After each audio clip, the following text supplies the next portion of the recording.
ariko uze kugira ngo urambagize umukobwa warangije kumenyera gusambanywa n'umuriro w'amashanyarazi, ubwo urwo rugo uzarushobora ko namwe mwigerezaho ngo nuko wabonye amataye wenda je no kurya utwari waraciye umugore usambanywa n'amashanyarazi kwanze uko amashanyarazi uzakoramo wumva uko bimera ukora akenda kuguhitana wenda kubw'umugisha w'Imana cyangwa ugafatira none amashanyarazi aramusambanya acomeka imashini akamusambanya uwo mugore uzamushobora. Abadafite amashanyarazi barishyiramo za karoti ibintu byose bari kwisambanya bikinisha bakora ibiteye isoni ngiyi iminwa bamwe bonye ibitsina by'abagabo barangiza bakajya mu kiriza bagahabwa ukaristiya kandi bagahabwa amagaburo yera ya ugasanga araka umuriro kurusha inkumi ni mushumbushe babagore mwe ni muri inkunguzi koko ubugiye kureba iko utabonye ugayisha itorero n'umurimo w'Imana urumurokoro uri muri hana ngo Imana imbabarire ngo sigaye nisambanyisha karoti abazimu bashya kwa Jinara Yesu urumurokore ngo nanjye ngo Imana imbabarire ngo nari naguze nyashi tayi ngo nguri kibu urumurokore warabatijwe mu mazi menshi ariko uziko abantu bapfuye bahagaze uziko shitani yica umuntu akamushyingura agasigara amukoresha nk'igipopi agasigara amukoresha uko abyumva uko abishaka uri muri urihana ndetse ntunabivuze uri umwe ukajya kubivugira muri rusange kugeza ubwo bigera mu itangazamakuru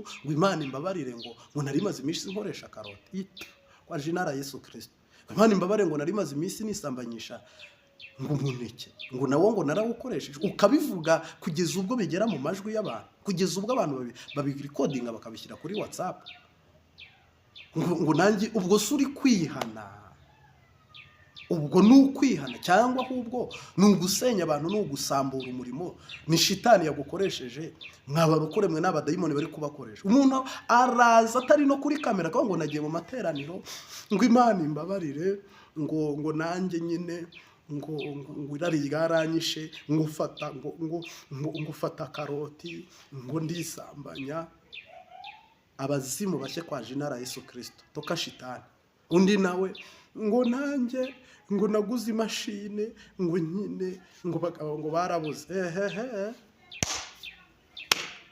Imana yo mu ijuru ibabarira abarokore niba kandi ibi ntabwo biri muri abo bapagani biri mu babatijwe bakakirizwa Yesu nk'umwami n'umukiza nta soni Imana ikubabarira ari nabyo uyuriza icyagarutse ubwo suri kwihana cyangwa ahubwo wuzuye abazimu kwihana ubundi ibyo bintu ubwo wabikoraga ubona ko uzabyihana wabikoraga ubona kuri gukirwa harimo n'imikino ariko akabona ibintu umuntu atakumva mwisoko ngo ni mumpe karoti nini abarokore nabo bazi kurondogosa tubwire ubwo wari waguze karoti ingana ite ubwo yareshyaga ite ese uzigurira he ese uzibika he zareshatu nyine nakoreshaga ngo arabanza akayotsa ngo akabanza ngo akayibiza ngo ikoroha ngo ubundi ibyo bintu niba abantu bari kubyihana shitani akaba ageze ku rwego rwo gukoresha abantu ibyaha kuri uru rwego akaba ageze gukoresha abantu ibyaha kuri uru rwego reka mbabwize ukuri mugeze Sodomu mutabizi hitwa mu Rwanda hitwa mu Burundi hitwa mu Bugande hitwa muri Kongo ariko ubwo mu isi y'umwuka harimo abantu bageze Sodomo abandi bakaba bari Gomora twe tukaba tuzi ko bari mu Rwanda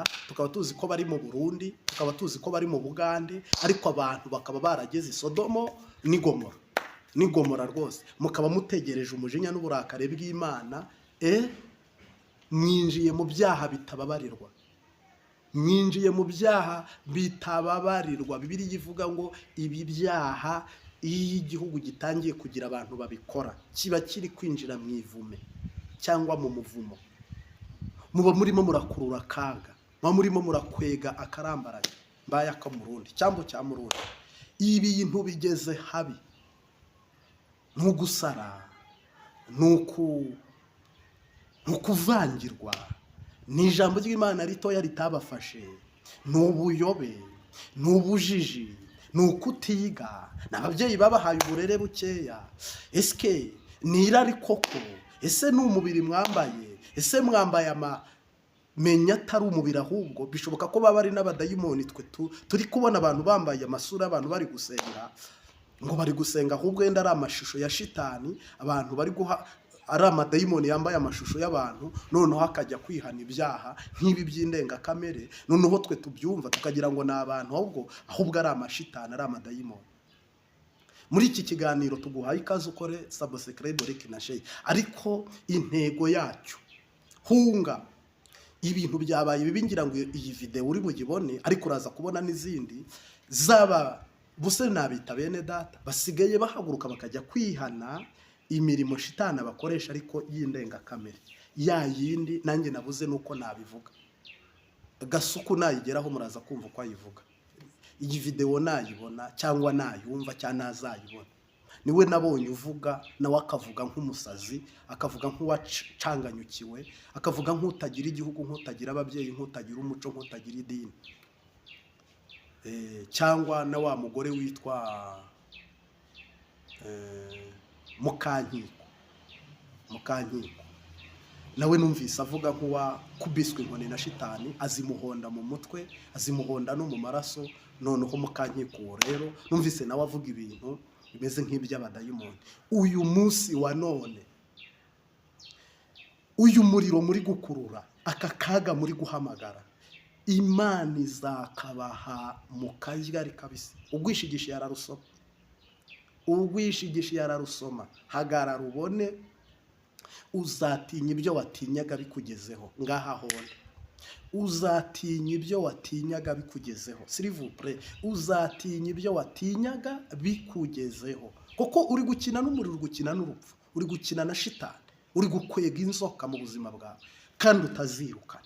Uyu ni umurengwe gusa, ni ubukire bwinshi, ni siyase, ni uburozi, ni amashitani, ntabwo mbizi. Reka rero dutere agatebe twikomereze turebe muri korari, kuko aba ni abaririmbyi babyihanye. Wagira ngo ni na timu yabo, bamwe ngo baguze ibyo bambara, abandi barabikoresha, abandi babirimo. Ubwo se si ukuzimu kwazutse? Si shitani yiri kwigendera n'amaguru? Abantu bigeze ngo babona shitani igenda n'amaguru, igera no mu ijuru, ahubwo ngo iravuga ngo mvuye mu isi kuyitambagira no kuyizerera. Mvuye mu isi kuyizereramo no kuyitambagiramo.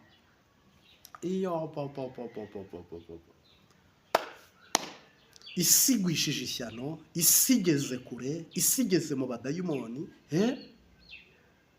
Iyi ntara y'umurwa wa Kigali nimutaba amaso bantu mutuye mu murwa. Yesu icyo yahabajyaniye nicyo mwabarokoreba. Ikintu yabashyiriye i Kigali mu gutegereza, n'iki ngiki mukwiye kuba mutegereza. Ni ibi Yesu yabajyaniye mu murwa. Ukuntu hari abantu bari gusenga bifuza kuzagera mu murwa, kuzitorera mu murwa no kuba mu murwa. Nta soni urahogombereza, warerembuye amaso ngo Imana ikubabarire. Yewe kubabarire, reka nanjye mbyikirize, kubabarire, ariko mugeze kure, mugeze ahagoye, mugeze aharuhije, mugeze ahantu natwe ubwacu turi kuyamanika tukavuga ngo niba ibintu bigeze kuri uru rwego, umuntu nk'uwo wamubwiriza iki? Ko abantu mwubaka ingo, niba umuntu akubwira ati njyewe nkiri umukobwa nakoreshaga umuriro w'amashanyarazi mu kwisambanya, uzamubwira ngo ihangane? Umuntu nakubwira ati nari ifite karoti, nari ifite vide, nibaniraga muri geto yanjye cyangwa aho nabaga hose, uzamubwira ngo ihangane niko zubakwa? Ibyo bintu ntabwo bishoboka. Umuntu nakubwira ati ngiye mu buzima nabayemo, nari nifitiye uburyo niyeranje, ese nujyana ibyo bintu by'ibigurano wahagira umugabo akabya, ubwo uzubaka? Ikibazo rero iyo mico ni uko yinjira no mu bana b'Imana, mukabigenderamo muzi ngo ni viziyo, muzi ngo ni iterambere. Umuntu yifitiye abana yareze, yabyaye, yishimiye ko Imana iri kumwe nabo. Noneho rero ngo ihene mbi ntawe uyizirikaho intamiri.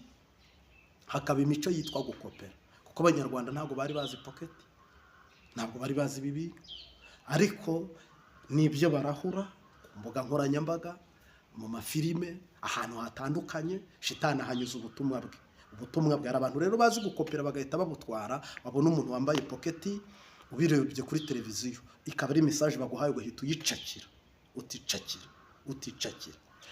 ugasanga harimo n'abo bantu bose shitani agendaho ubutumwa bwe bashinzwe no kubwamamaza, kandi hakagendwamo n'amafaranga menshi cyane. Ngira ngo rero twari tugarutse kuri ibi bintu tubigaye, umuntu wese nabigaye, uko ni uguta umuco n'akaranka. Uwakumva iki kiganiro, wowe uri hafi unari kure, urerere Yesu, urerere igihugu, were kurerera Eliminati na Antikristo na shitani. Wowe udukurikiye rwose uze kudufasha, uba ari bwo butumwa watambutse. Rera nkurerera Imana, rera nkurerera Kristo, rera nkurerera igihugu, rera nkurerera ejo heza mu buzima rusange busanzwe twese dufite. Niba icyo kitabaye rero, ubwo nimutegereze icyo umuntu abiba nicyo asarura. Ubwo urategereza ikizakuri. Ngira ngo akavideo tubanje hano imbere urakabonye. Iyi ni Imbabazi TV 3. Uwitwa Riziki Shatari, Riziki Shatari, ngira ngo agarutse kuri ibi bintu natwe tugiye kugaruka hano, ari nabyo abantu benshi batubajije. Ngira ngo cyabaye n'ikibazo gikomeye cyane, nticyaba ikibazo sokere mu mutima w'umuntu, ahubwo cyaje kujya hanze, kiba dirabure cyangwa se imbuga nkoranyambaga ziracyagarandisa, gihinduka icyagurukira. Bundi abantu nk'aba ntabwo nzi guverinoma y'u Rwanda yakuyeho igihano cy'urupfu, ariko abantu basuzugura Imana kuri uru rwego bakajya kugura imashini z'ibitsina. Kandi mvuga ukuntu shitani ari umugome. Mwabadamu mwe mube maso, mbisomye mube maso, kuko ibintu dayimoni iri gukora, iri kubikora yisunze inyuze ku gitsina mama. Ntabwo harabaho imashini zikora igitsina gore, ariko hariho imashini zikora igitsina gabo. Ntabwo turumva abagabo birongoza amavide, ariko twumva igitsina gore. Bamwe na bamwe bataye umuco bagatakaranga, bakayoborwa na shitani, bagakoreshwa na shitani. Ndinginze musengera abakobwa banyu, musengera abakobwa banyu, musengere igihugu cyanyu, musengere itorero ry'Imana, musengere umugeni wa Kristo, kuko Satani ageze ubuce ubugingo bw'abantu. Birababaje, biteye agahinda. Byari i Burayi, byageze muri Afurika, ndetse no mu Rwanda. Bamwe na bamwe barimo baratukisha igihugu, bari kukuri. Rero muri iyi si mwoka byaramwe, mwoga hekamwe. Nge nabibonye ndumirwa, nge nabibonye ndibaza, ndavuga ngo ese ubu niba abantu bameze uko, ngewe ngiriye inama umuntu uri kumva iyi video, umuntu nkurikiranye, umuntu uri bwumva iki kiganiro, ni ukuri subira ku rufatiro usenge bya bindi Yesu yavugaga ngo wasi wugwishije ishyano, umanukiwe n'umwanzi Satani, kandi ngo aje kwica no kurimbura. Shitani iri kwica abantu bahagaze, abandi kabica bakajya mu kuzimu. Ibintu bigeze habi. Kuko isi hari nabo tujya twumva, ubu noneho twabyumvaga kuri. Ati umuntu yasezeranye n'ingona, umuntu asezerana n'ingona bagakora ubukwe. Umuntu yashingiwe n'imbwa, umuntu ashyingirwa n'imbwa, afite amafaranga, afite amashuri, afite igihugu, afite uburanga, agashyingirwa n'imbwa. Ariko mu bihe bya nyuma, hazabaho ibihe birushya, hazabaho ibihe birushya abantu ari abagome, ubugome bwabo buri no ku mitima yabo. Niho rero tugeze aha kaga kari. Nashatse kuvuga iki rero? Ese nawe ubugingo bwawe urabushyira shitani, ubumushyire? Hari ubugingo shitani aza kunyaga abantu no kwiba abantu, ariko hari n'ababuterura bakabwishyirira shitani, bakamubwira bati twebwe tuje gusenga Bayali, turemera gusenga Dagoni, turemera kureka Imana, tubaye abatinganyi. Bagatuka izina ry'Imana, bagakorera shitani, bakareka Imana, bakamamaza abadayimoni. Niyo mpamvu rero muze gusanga iki ni ikigeragezo, Ndi kubabwira ngo na leta ubwayo ikwiye kugihagurukira, ikwiye kugihahaguruka, agakura imico mu Bushinwa, agakura imico muri Amerika, agakura imico mu mihanda yose y'isi, natwe akatuzanira televiziyo. Kuko simpamye ko uruganda rukora ibi bintu bishinzwe kwamamaza ivugabutumwa ry'abadayimoni, simpamye ko uruganda rukora ibi bintu ibi bintu bishyigikira umuco w'abatinganyi, imigenzo ya eliminati, imico ya antikristo. Simpamye ko ibi bintu ari inganda zibikora nazo zibigiramo uruhare, ziba zifite abaterankunga n'abafana bashinzwe kwamamaza icyo nakwita ibikorwa bya gishitani, sataniste, satani. Aba bantu rero nibo antikristo wahanuwe. Ibimenyetso biri gutegurira kuza kwa Yesu ni ibi byose biri kwidumbukiza no kwiyadukiza, aho umukobwa biravuga ngo 7 bazitirirwa umugabo umwe, ariko ntabwo yigeze ivuga ko abantu bazirongoza amavide. Yabigarutseho rero nubwo yenda byinshi ari mu migani, ariko ngira ngo muri video wabibonye avuga ati ese ibi bintu bibaho ko umuriro w'amashanyarazi mu gitsina cy'umuntu? Karoti aragaruka akavuga ati mu by'ukuri nk'abantu bakijwe, nk'abantu basenga, ese ibi bintu, aka kaga, aya mage, aya marira, aka gahinda, ese birakwiye s'il vous plaît? Niba nta gikozwe mu Burundi, niba nta gikozwe mu Rwanda, aho abantu bafite imico y'abadayimoni, ngo igihugu gihaguruke, abapasiteri bahaguruke, abashumba bahaguruke, abasengera data mukuri no mu mwuka ngo bahaguruke, biyame barwanye iki kintu, abantu bakaba bageze ku rwego rwo kwirongoza karoti, ibitoki, amavide,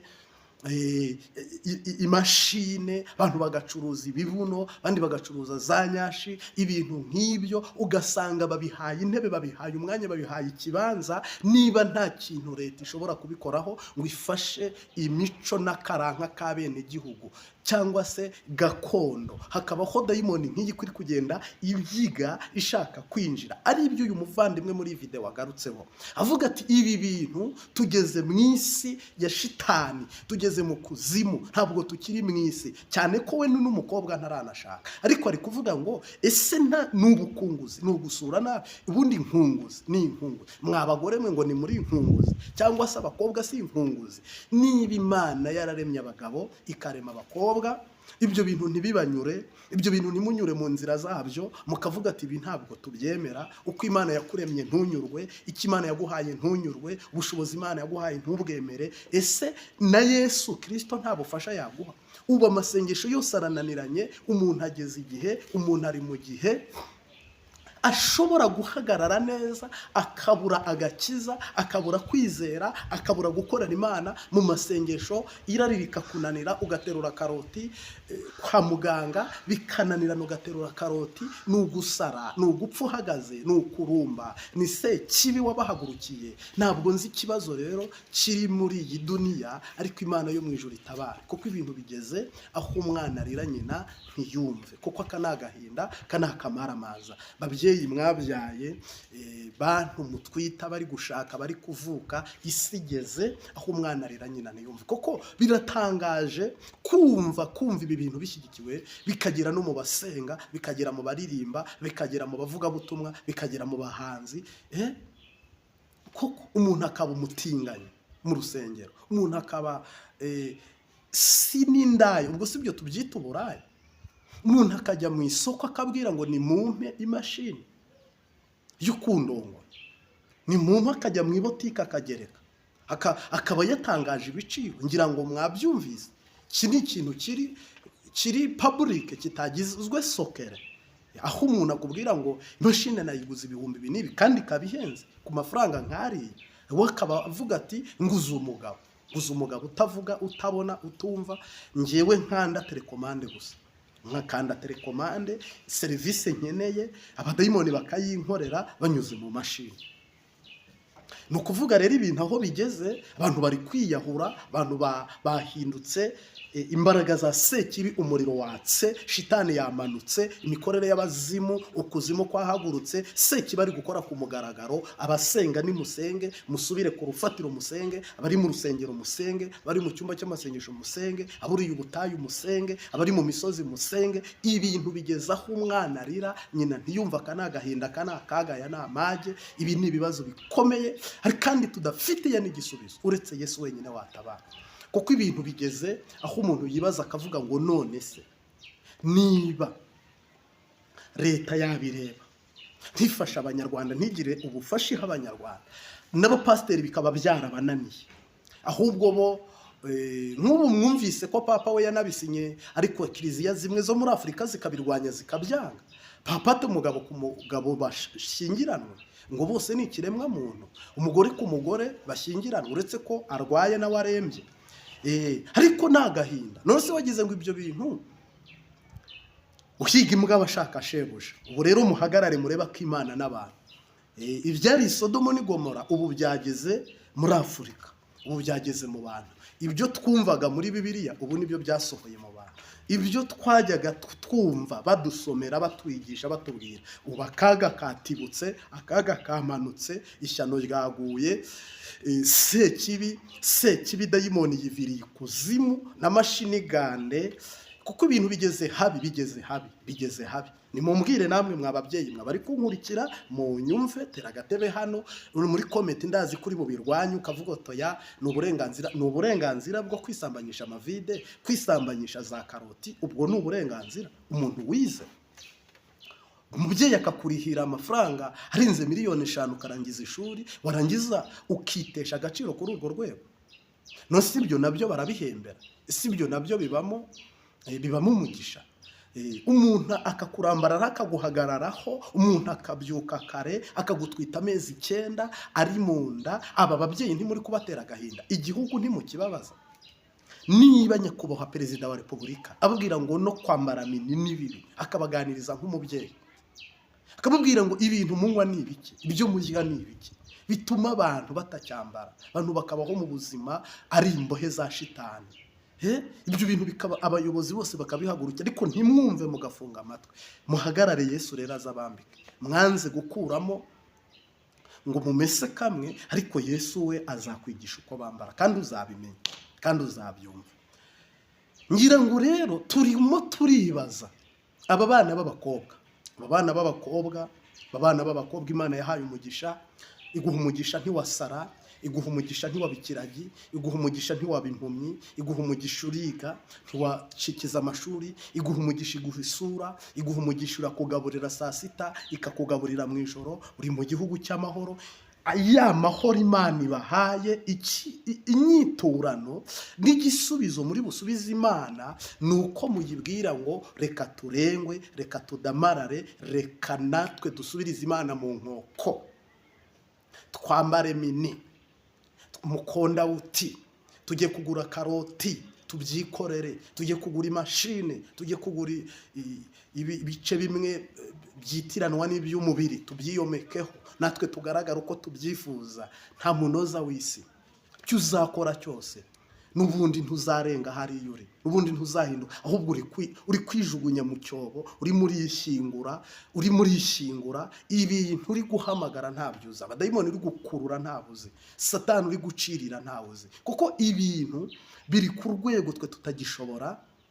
Uretse Yesu wamanuka, biri ku rwego twe tutagishobora gukaruma situwasiyo. Birarenze vraiment, birarenze. Kana gahinda, kana kaga, aya ni amahano. Nta muntu n'umwe w'umunyarwanda washyigikira imyambarire y'abadayimoni, washyigikira ngo abantu imisoro y'ibyo bintu uza ngo igabanyirizwe, washyigikira ko abantu bata umuco bakinjira mu murongo wa Satani. Harimo abaperezida babyemera n'abandi babirwanya, harimo ababirwanya n'abandi babishyigikira. Mu by'ukuri ni amarira n'agahinda, koko ngo nyamwanga kumva ntiyanze no kubona. Reka rero njye mpinira kuko njye byandenze, uvuge ngo cawu cawu, shalom shalom.